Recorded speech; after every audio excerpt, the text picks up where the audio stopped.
I am your robot teacher, but you can call me RT. My creators have programmed me to teach you art. In this lesson, we are going to learn how to use the element of shape.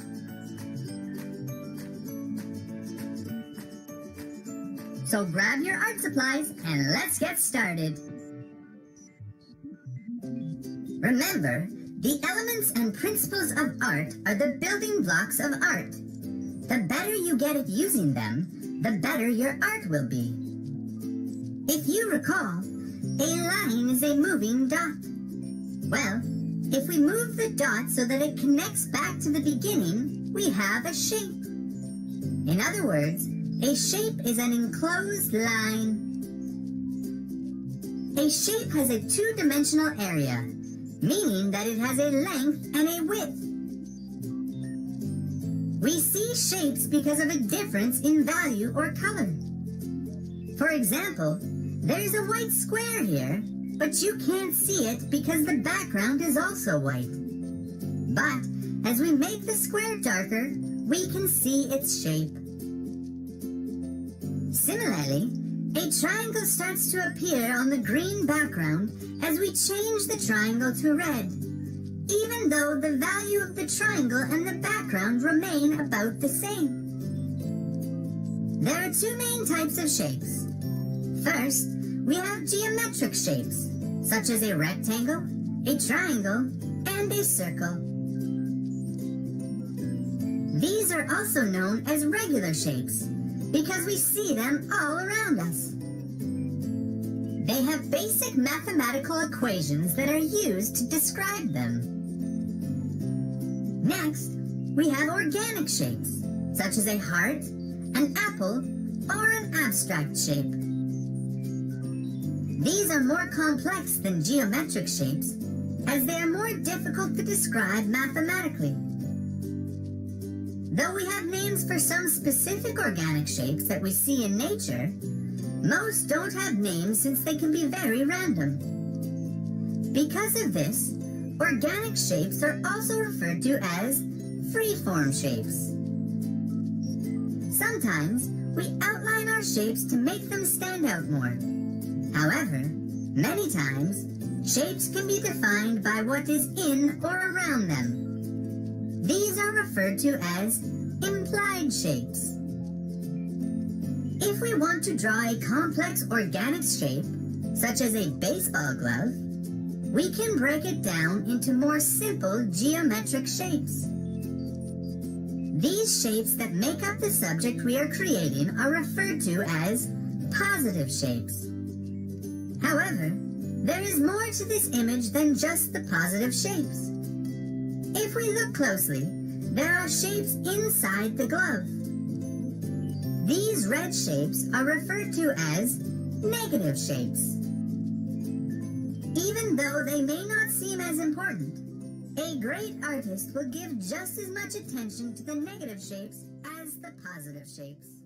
Today, artists, we are going to create a project inspired by shapes. But first, we're going to discuss two types of shapes. We have geometric shapes and organic shapes. A good way that I remember my geometric shapes is I think back to all those shapes I learned when I was super little. So the squares, rectangles, circles, ovals, triangles.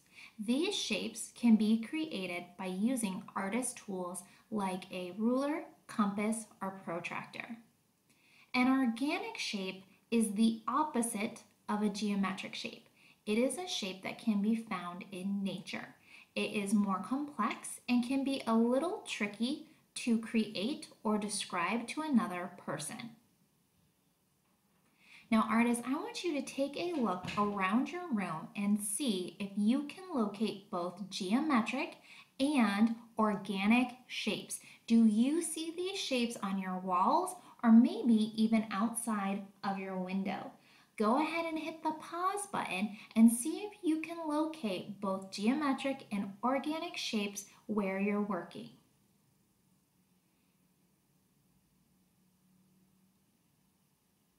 We are surrounded by shapes in everything we see and draw.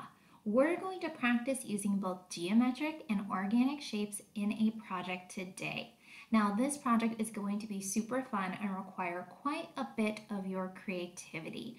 This project is an assignment that I like to call the organic shape creation. The materials that you'll need for this assignment include a sheet of white paper, a pencil, a Sharpie, along with some items you can use for coloring. So crayons, colored pencils, or markers. Any of these items that you have on hand would work great for the coloring step. Along with these materials, you need one unusual item, and that is a piece of string. This could be ribbon, yarn, string, even a shoelace would work. Something about the size of 2 feet. Go ahead and gather your materials. Then we're going to get started by forming some organic shapes. First up, we're going to use just that piece of string and your white piece of paper. It is your challenge, your mission, to take that piece of string and form organic shapes. Can you push it, twist it, turn it? Can you create a shape that is organic on your paper? You can even take your shape and have it fall off the edge of your paper as well. By practicing with our string, you can see all the different shapes that you can create. Maybe you could even try creating some of the shapes that you see in the room that you're working, such as a heart, or maybe a leaf off a plant, or a flower-like shape. As soon as you create a shape that you really like, I want you to keep it on your paper because that's going to be the shape that will form the inspiration for your picture.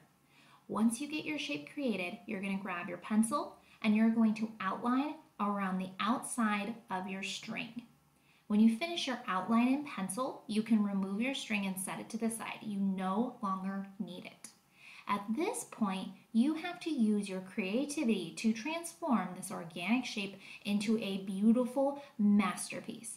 Now, this shape can become anything that you want.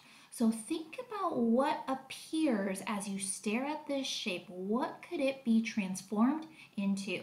The first thing that popped into my head was outer space. So I am turning my shape into a spacecraft. And of course, I'm going to add a very friendly alien inside. I'm using a combination of both geometric and organic shapes as I work on my drawing. For this assignment, artists, you can create any type of scene that you would like. Just be thinking about the types of shapes that you're combining together and overlapping as you create your artwork.